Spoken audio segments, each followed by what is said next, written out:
escuchábamos justamente, y a propósito de lo que decía la presidenta, me parece importante ajustar este asunto porque se ha inaugurado un centro de detención para migrantes en la zona de los Everglades. Es esta zona pantanosa, sí, en donde pues obviamente hay, entre otras especies, reptiles, caimanes, cocodrilos.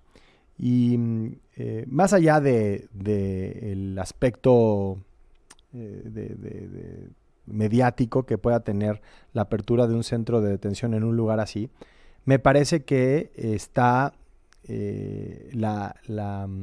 el mensaje sobre ampliar la capacidad de la detención de migrantes en condiciones pues, en las que se va a saber muy poco de sus derechos, de su estado, de su capacidad para tener un debido proceso. Y le agradezco a Jorge Cancino, que es periodista y presentador del programa Hablemos de Inmigración, que nos tome esta comunicación, como siempre, querido Jorge Cancino, porque me parece que aquí el tema central es casi esta idea de tomar de Bukele una inspiración, ¿no? en esta megaprisión que construyó y a la que le ha dado tanta publicidad, y que le ha funcionado también con una base de votantes que buscan la mano dura y el autoritarismo y la represión como respuesta, e imitar esto en una versión estadounidense sobre los migrantes, además, que es una población particularmente vulnerable, Jorge. Enrique, buenas tardes. Gracias por invitarme. La verdad es que ha sido un día de muchas emociones encontradas, porque cuesta mucho entender lo que Estados Unidos está haciendo para tratar a inmigrantes, tratar a personas, como hace unos días dijo Diego Luna, personas que vienen a esforzarse, vienen con dignidad a hacer cosas dignas a Estados Unidos, y que de la noche a la mañana el gobierno las considere que son criminales. Por una parte, el gobierno no ha dicho a qué tipo de personas va a colocar en este lugar. Simplemente habla de lo peor de lo peor, viciosos. Utilizó palabras muy duras hoy el presidente Trump para referirse a los inmigrantes, pero no existe un solo protocolo que podamos leer y entender qué personas van a caer ahí. Y lo segundo, si estas personas van a tener debido proceso. Por una parte, algunos funcionarios decían que van a tener 2 días, cuando la Corte Suprema hace un par de semanas pidió que los inmigrantes que impugnen sus deportaciones tengan un tiempo razonable para poder impugnar. Así que solamente con ese par de datos puedes darte cuenta de que esto es una locura y ojalá no continúe, porque entonces miles de personas se van a ver afectadas. ¿Quién termina en este centro de detención, Jorge? ¿Quién llega hasta este lugar? O sea, ¿cuál es el perfil? ¿Son criminales, peligrosos, personas que entraron sin documentos a Estados Unidos y cometieron un delito grave durante su estancia indocumentada? Imagínate, nada más, las personas que violan la ley de inmigración o entraron sin autorización están cometiendo una falta de carácter civil a la ley de inmigración, y los tratan con leyes o con procedimientos prácticamente de guerra.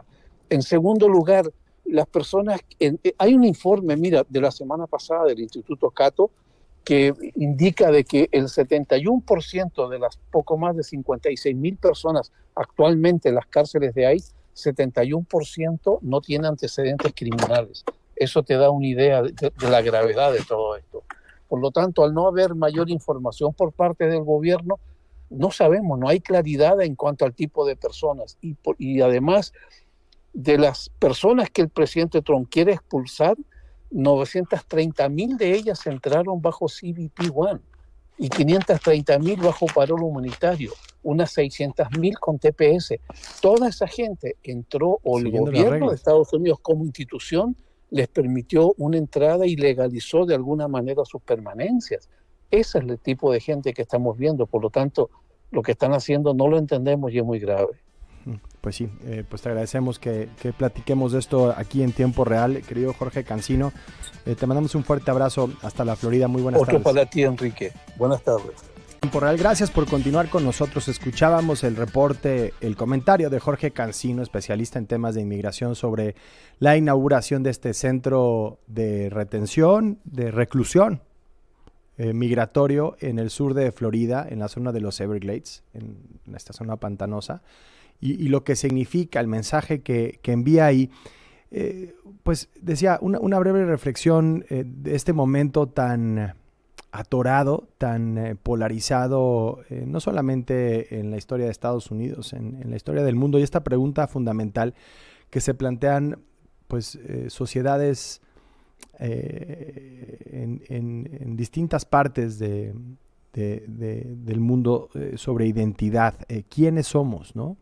Desde que Trump regresó a la Casa Blanca, su administración pues ha instalado una serie de políticas migratorias muy duras que han sin duda fracturado comunidades enteras, lo vimos en California, separado familias y sembrado miedo, y no solamente entre la comunidad indocumentada, diría yo, no solamente entre quienes han cometido delitos, graves o no, delitos entre la comunidad indocumentada. En realidad ha sembrado este miedo entre millones de personas, sobre todo latinos, que sienten cómo se erosiona su sentido de pertenencia. Y no podemos reducir esta historia a la idea de un ataque, sería realmente quedarnos cortos, porque lo que se vive es más peligroso, es una normalización del rechazo, una desconfianza, diría yo, institucionalizada, que hace que incluso quienes tienen papeles, quienes tienen una ciudadanía, duden de su lugar en el país que llaman hogar, en el país que sus familias llaman hogar. Yo como periodista, como mexicano estadounidense, he visto de cerca cómo la comunidad latina, ciudadanos, inmigrantes, residentes, independientemente de su estatus migratorio, han sido fundamentales para sostener Estados Unidos, sobre todo en los momentos más críticos, desde los campos hasta los hospitales, desde los cuarteles hasta las aulas. No obstante, pues siguen siendo tratados como prescindibles, criminalizados, muchas veces deshumanizados. La idea de pensar en los latinos como una comunidad esencial no es solamente por lo que hacen. Me parece que ese es parte del error. Sí, estamos ahí en los momentos de crisis, en los hospitales, sí estamos ahí en las aulas, sí estamos ahí en los centros de construcción, en el sector de servicios, en los campos, pero no es por lo que hacemos, diría yo, no es por lo que hacemos, sino por lo que somos. Porque esta historia no comienza al cruzar una frontera, viene desde mucho más atrás, en las raíces profundas que se comparten en esa tierra, y hoy más que nunca es urgente conocerlas y contarlas. La historia de los mexicanos en Estados Unidos va mucho más allá de esta coyuntura.